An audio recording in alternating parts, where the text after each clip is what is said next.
हाँ जी, मेरे संसार के सभी सदस्यों को मेरा प्रेम भरा, मेरे सभी प्रियजनों को मेरा प्रेम भरा राधे राधे। तो चलिए पूरे जोश के साथ करते हैं आज की शुरुआत। देखिए, यहाँ मैं आप लोगों को बताऊँ, जैसा कि हम सब जानते हैं, पौष मास शुरू हो चुका है, उसका शुभारंभ हो चुका है।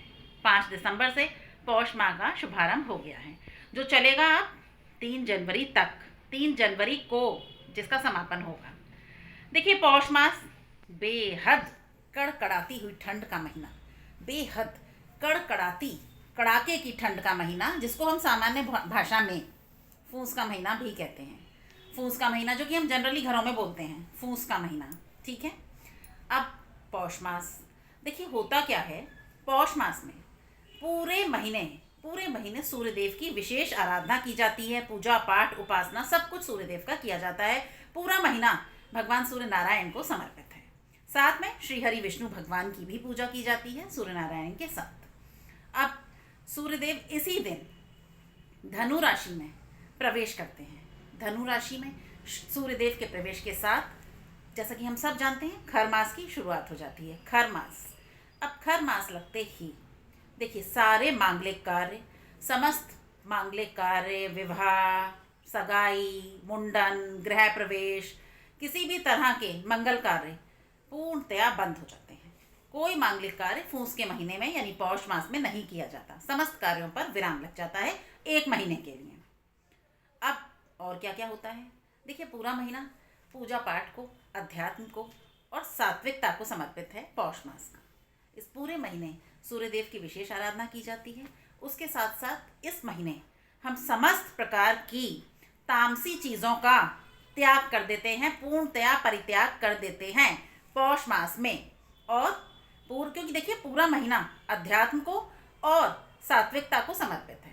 पूरे महीने पूजा पाठ, साधना, उपासना, आराधना की जाती है भगवान की। सूर्यदेव पहले नंबर पर। तो इस महीने क्या क्या करें, देखिए सबसे पहले तो सारी तामसी चीज़ों का त्याग कर दिया जाता है इस महीने। लहसुन, प्याज, जो लोग नॉनवेज खाते हैं, जो भी चीज़ें हैं, सब तामसी चीज़ें पूर्णतया प्रतिबंधित हो जाती हैं। खैर, अब पौष मास में हम ऐसा क्या क्या करें कि पौष मास का हमें इस महीने, देखिए एक खास बात और है, हम जो भी करते हैं, पूजा पाठ हो, सकारात्मक कार्य हो या नकारात्मक, उनका फल हमें दुगना प्राप्त होता है, कई गुना बढ़कर मिलता है वो पौष मास में। तो अब चलिए ऐसा क्या क्या करें कि सारा सब कुछ हमारे हाथों सात्विक हो, सब चीज़ें सकारात्मक ही हों, कहीं कुछ नकारात्मक, कुछ अहित करने वाली चीज़ें ना हो, उनसे हम बचे रहें। देखिए सबसे पहले मैंने आप लोगों को बताया, पूरा मास सूर्यदेव की आराधना को समर्पित है। देखिए सूर्यदेव को जल तो हम रोज़ चढ़ाते हैं, डेली प्रतिदिन हम सूर्यदेव को जल देते हैं। अब करना क्या है, इस दिन जब से पौष मास प्रारंभ होगा, देखिए सूर्यदेव को जल तो हम देंगे रोज़ की तरह, जैसे हम रोज़ देते हैं, प्रतिदिन देते हैं, लेकिन लेकिन लेकिन सूर्यदेव को जल अब हम तांबे के लोटे में देंगे। देखिए बहुत सारे लोग स्टील का लोटा ले लेते हैं, जो घरों में सामान्यतः प्रयोग किया जाता है, लेकिन अब पौष मास लग गया है, इसलिए हम प्रतिदिन सूर्यदेव को जब जल देंगे तो हम तांबे का, स्टील के बर्तनों को कुछ दिन के लिए रख दीजिए, स्टील के लोटे को रख दीजिए, उसके स्थान पर तांबे का लोटा इस्तेमाल करना है पूरे महीने। साथ में जब जल देंगे हम उसमें जल भरेंगे, तांबे के लोटे में लाल चंदन, जी हाँ लाल चंदन ज़रूर ज़रूर डालना है। और जब, ये मैं रोज़ का बता रही हूँ, लेकिन जब रविवार हो, रविवार जैसा कि हम सब जानते हैं सूर्यदेव का दिन, उस दिन खास तौर से आपको जल में लाल चंदन के साथ कुछ मीठा भी डालना है, थोड़े से पुष्प भी डालने हैं, क्योंकि रविवार सूर्यदेव का दिन पूर्णतः उन्हें समर्पित है। अब और क्या करना है, सूर्यदेव को जब हम जल देंगे तांबे के लोटे से, उसमें लाल चंदन डालकर ओम सूर्य देवाय नमः, ओम श्री आदित्याय नमः के जाप के साथ, मर्जी आपकी है, दोनों में से कोई सा एक जाप आपको अपनाना है पूरे महीने, ओम श्री सूर्य देवाय नमः या फिर ओम श्री आदित्याय नमः, पहला उपाय।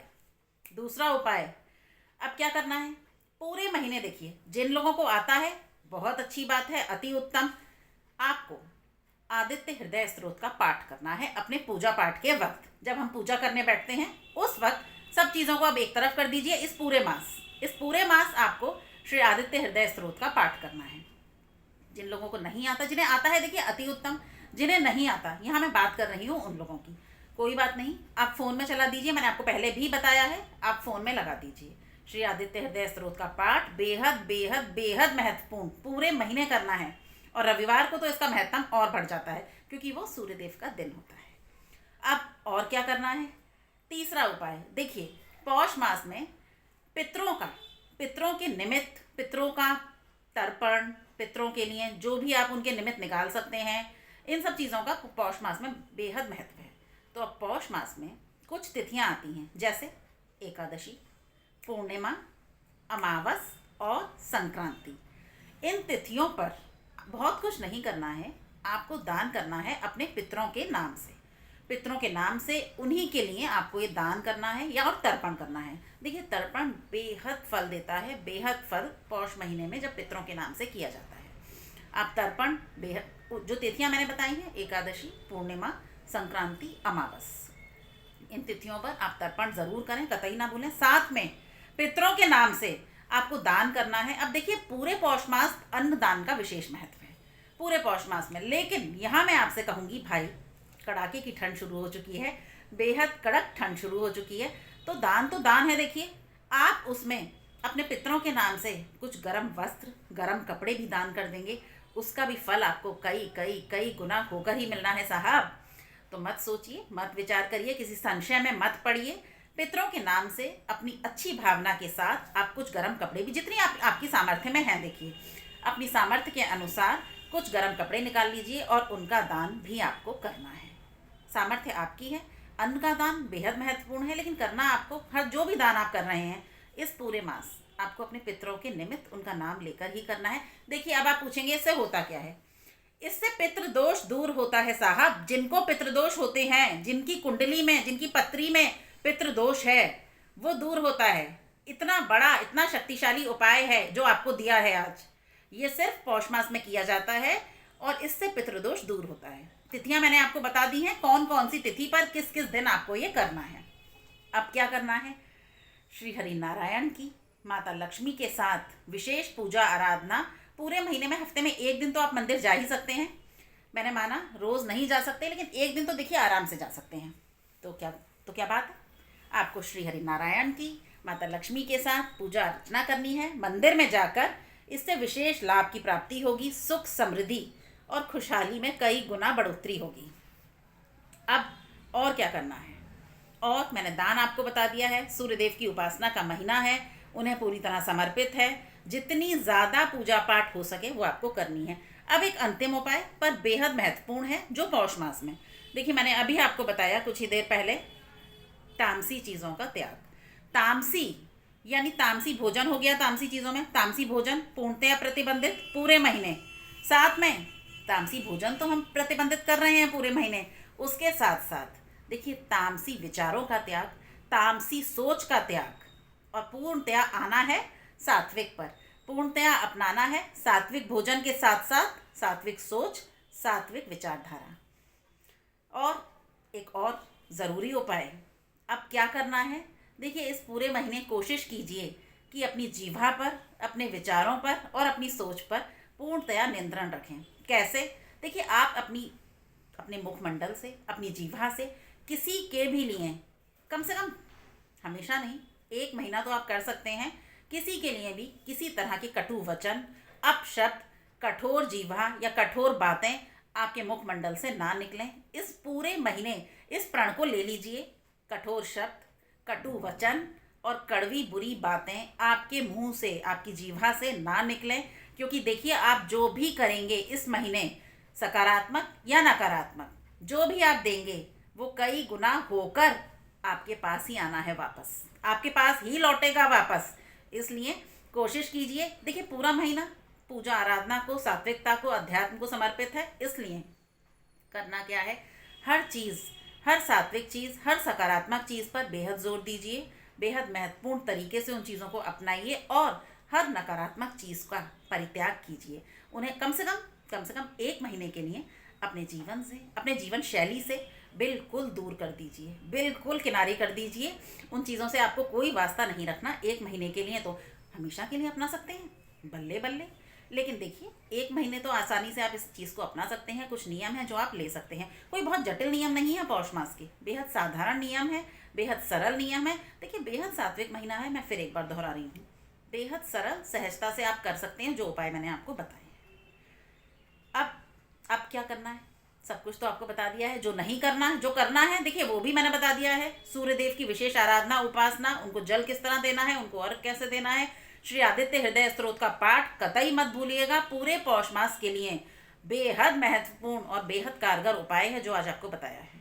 इसे कतई मत भूलिएगा। जिन लोगों को आता है बहुत अच्छी बात है, जिन्हें नहीं आता कोई बात नहीं, आप फ़ोन में लगाकर चला दीजिए और अपने मंदिर में पूजा के वक्त आपको रोज़ ही सुनना है, समझ लीजिए। पूरे घर में चलाना है। अब क्या करना है, अब क्या करना है वो मैंने बता दिया।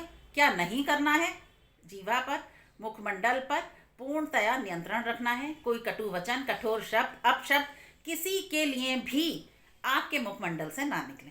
पूरी तरह प्रयास करिएगा क्योंकि कोशिशें कामयाब होती हैं। और त्याग किस चीज़ का करना है, तामसी भोजन का, मांस, मदिरा, नॉनवेज, जो जो जो चीज़ें हैं, जो लोग ये सब इस्तेमाल करते हैं, खाते हैं, उन सब के लिए स्पेशली कह रही हूँ, ख़ास तौर से कह रही हूँ, इन सब चीज़ों का आपको पूर्णतया 1 महीने के लिए परित्याग करना है। पूर्णतया सात्विकता पर आइए, सात्विक चीज़ें ग्रहण कीजिए, सात्विक विचार अपनाइए, सात्विक सोच रखिए। जैसा देंगे वही फल आपको मिलना ही मिलना है। खैर, ये सब चीज़ें हो गई, जो करना है वो और जो नहीं करना है वो। अब मुझसे किसी ने प्रश्न किया है, क्या किया है, क्या विधि के विधान को या भाग्य के लेखे को बदला जा सकता है मैडम, ये किसी ने मुझसे पूछा है। तो देखिए, उनका जवाब आज मैं इस वीडियो के माध्यम से ही दे रही हूँ। देखिए, मैं आपको एक कहानी, छोटी सी कहानी सुनाती हूँ। एक बार माँ गौरा के साथ भगवान भोलेनाथ अपने संध्याकालीन भ्रमण पर निकले। भगवान भ्रमण पर निकले, तत्पश्चात वो लोग एक नदी के ऊपर से निकल रहे थे।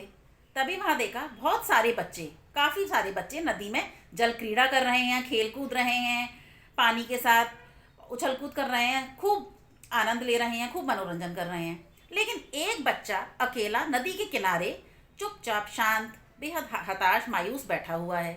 अब माँ गौरा ने देखा ध्यान से, उसके दोनों हाथ नहीं थे, उस बच्चे के दोनों हाथ नहीं थे।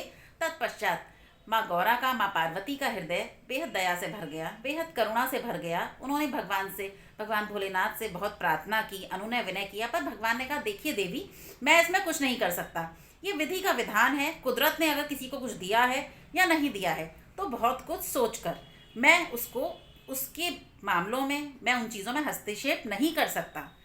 मैं भाग्य को, लेखे को नहीं बदल सकता और ना मुझे ऐसा करना चाहिए। पर देखिए, हठ धर्मिता, उनकी हठ के आगे, माँ गौरा की, माँ पार्वती की हठ के आगे अनुनय विनय किया, बहुत आग्रह किया, अनुग्रह किया भगवान से। तत्पश्चात अब भगवान का हृदय पिघल गया, उन्हें उनकी माँ गौरा की बात माननी पड़ी। तत्पश्चात भगवान भोलेनाथ ने उस बच्चे को दोनों हाथ दे दिए।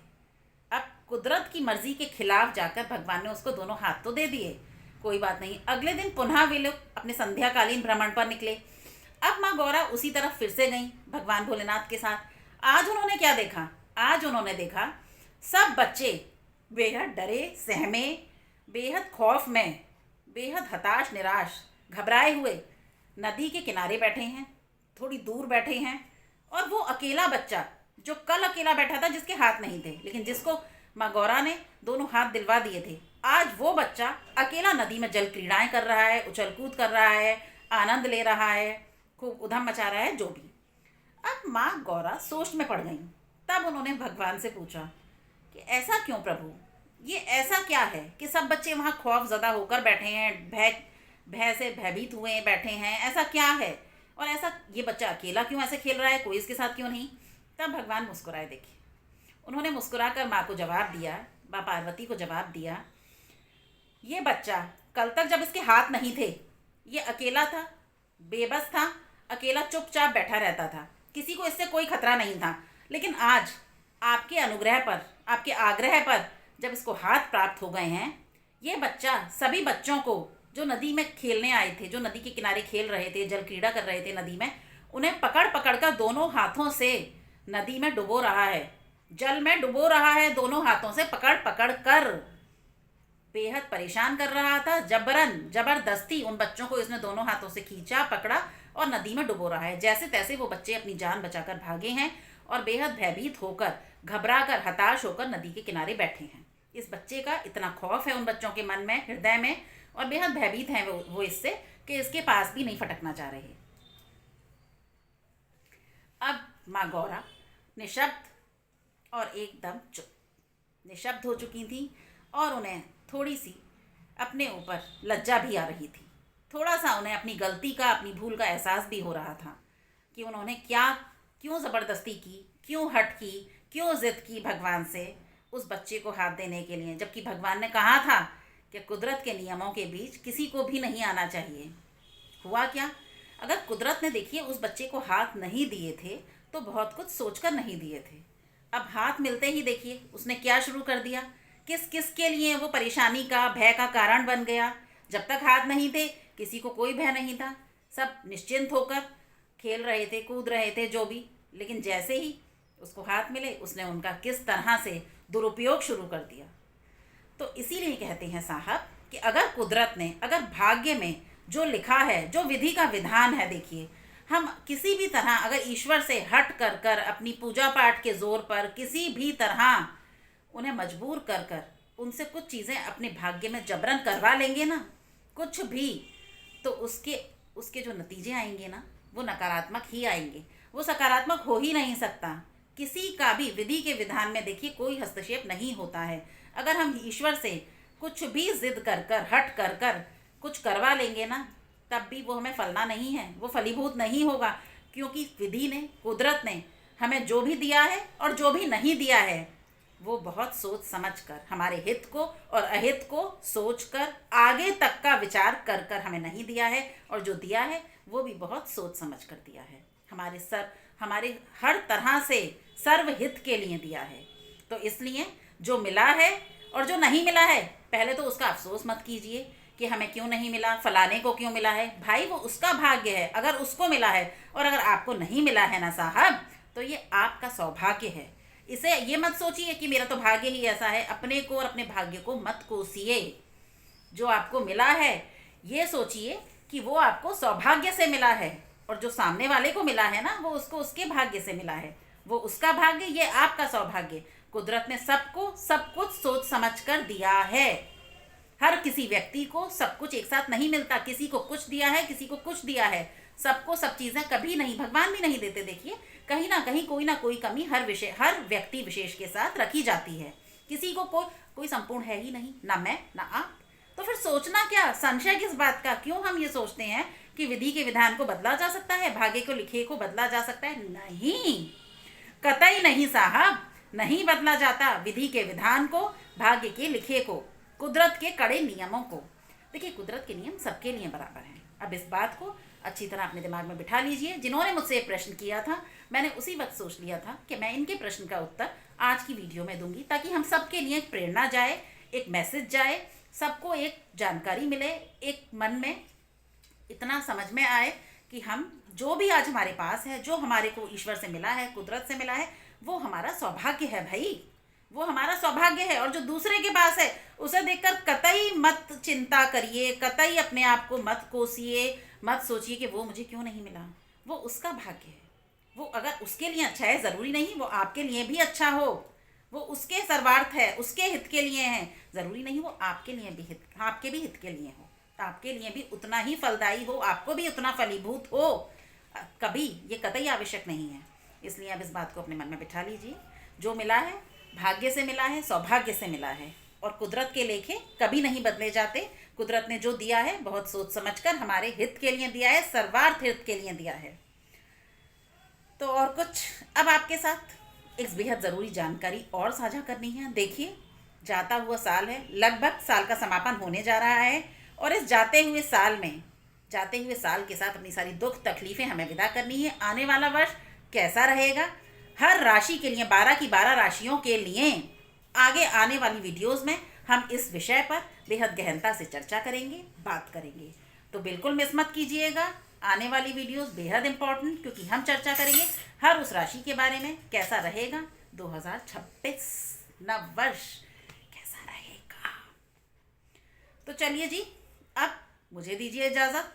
आपके साथ ज़रूरी बातें हो गई, जो बताना था बता दिया। पौष का महीना बेहद महत्वपूर्ण, कड़ाके की ठंड का महीना, क्या करना है और क्या नहीं करना है। तो कीजिए अपने जीवन को आनंद के साथ व्यतीत।